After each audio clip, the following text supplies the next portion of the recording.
inMold is using projects.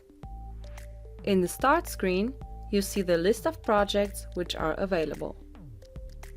Create a new project by clicking the plus button. Give the project a meaningful name.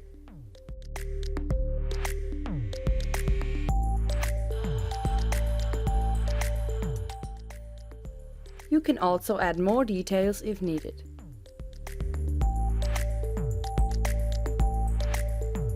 You are now in the project view.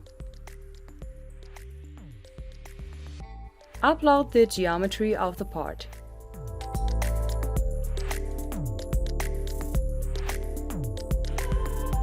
You can load binary or ASCII STL files. The part geometry is transferred to the server so that the project can be displayed on different end devices like PCs, laptops and tablets. If necessary, it can also be shared with other project participants.